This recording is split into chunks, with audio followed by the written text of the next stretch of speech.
Hello students, good morning to all of you, class 12th. In my second video, now we discuss a numerical.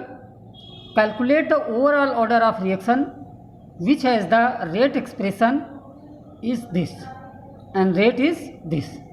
तो in solution इसका आप देखिएगा ज़रा ए का। तो ऑर्डर ऑफ रिएक्शन जैसा कि मैंने बताया है आपको, it is the sum of powers of concentrations present in rate law expression.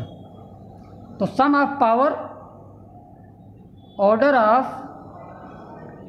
reaction is equal to x plus y, और यहाँ पर x की वैल्यू आपको कितनी गिवन है 1/2 प्लस 3/2। तो ये आपको मिल जाएगा 4/2 यानी second order reaction, second order की ये रिएक्शन है आपकी। और बी के केस में अगर हम देखें तो ऑर्डर ऑफ रिएक्शन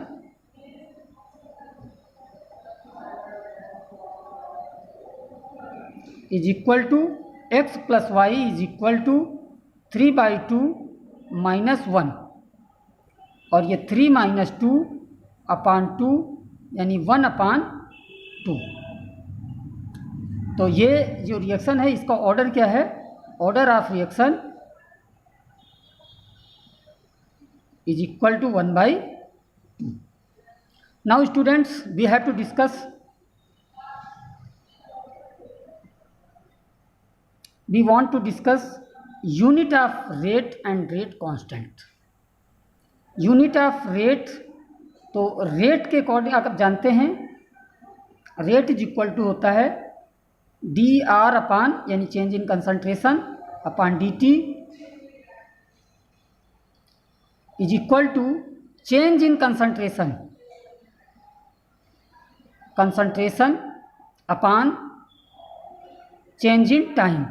तो चाहे कंसंट्रेशन हो और चाहे चेंज इन कंसंट्रेशन हो, बात सिमिलर होगी। और कंसंट्रेशन की यूनिट जो होती है वो होती है मोल पर लीटर, और टाइम की यूनिट जो होती है वो होती है सेकेंड।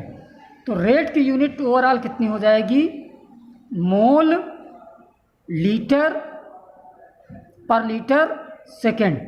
इसको हम चाहें तो ऐसे लिख सकते हैं मोल लीटर इनवर्स सेकेंड इनवर्स।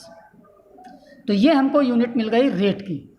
अब किसी भी ऑर्डर की रिएक्शन हो, चाहे वो जीरो ऑर्डर की हो, चाहे फर्स्ट ऑर्डर की हो, चाहे जिस भी ऑर्डर की रिएक्शन हो, किसी के भी लिए रेट की यूनिट होगी वो मोल लीटर इनवर्स सेकंड इनवर्स हमेशा सिमिलर होगी। बट रेट कांस्टेंट की यूनिट जो होगी, इस रेट कांस्टेंट की unit order of reaction change होने पर चेंज हो जाएगी।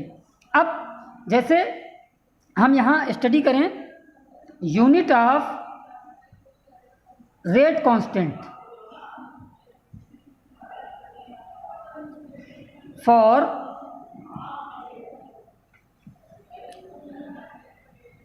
Zero order reaction.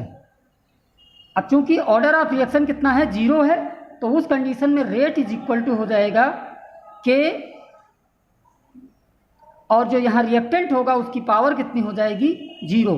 किसी की पावर अगर जीरो होती है तो उसकी वैल्यू हो जाती है 1, यानी k इज इक्वल टू हो जाएगा रेट, और यहाँ पर k0 लिखेंगे हम लोग क्योंकि जीरो ऑर्डर का रेट कांस्टेंट है। तो ये रेट के इक्वल होगा, तो यही जाहिर सी बात है इसकी यूनिट भी रेट के इक्वल होगी। यानी कि इस कंडीशन में यूनिट जो होगी रेट कांस्टेंट की, unit of rate constant for zero order reaction mole litre inverse second inverse. Now in case of first order, तो फर्स्ट ऑर्डर के केस में rate is equal to k0, और इसकी power कितनी हो जाएगी अब 1, सॉरी k1। तो k1 इज इक्वल टू यहाँ से आपको मिलेगा रेट अपान r। रेट की यूनिट है मोल लीटर इनवर्स सेकेंड इनवर्स, और यहाँ पर ये क्या है कंसंट्रेशन। तो कंसंट्रेशन की यूनिट मोल लीटर इनवर्स या पर लीटर, ये कैंसिल हो जाएंगे, ये आपको मिलेगा सेकेंड इनवर्स। अब अगर हम सेकेंड ऑर्डर रिएक्शन की बात करें, ये फर्स्ट ऑर्डर का केस हो गया और ये सेकेंड ऑर्डर, तो उस कंडीशन में K2 R पावर 2 और यहाँ से K2 आपको मिलेगा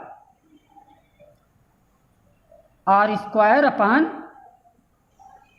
रेट अपान R स्क्वायर, रेट अपान R स्क्वायर। अब रेट की unit mole litre inverse second inverse, और R मतलब कंसंट्रेशन, कंसंट्रेशन की यूनिट मोल लीटर इनवर्स की पावर 2। यहाँ पर अगर देखें तो इसकी पावर 1, ये इसकी पावर 1 से कैंसिल हो जाएगी, इसका पावर आया मोल पर लीटर, यानी कि आपको वैल्यू मिलेगी, यहाँ पर आप देख लीजिए, mole inverse litre second inverse, क्योंकि यहाँ से जो एक बचेगा, एक पावर कैंसिल हो गई, ये बचा मोल। अब ये अगर हम ऊपर ले जाएंगे तो इसका साइन चेंज हो जाएगा, मोल -1 L प्लस हो जाएगा और सेकेंड इनवर्स। तो सेकेंड ऑर्डर रिएक्शन के रेट कांस्टेंट की unit mole inverse L second inverse. ये आपका इस तरीके से कैलकुलेशन हो सकता है, बट जनरल फार्मूला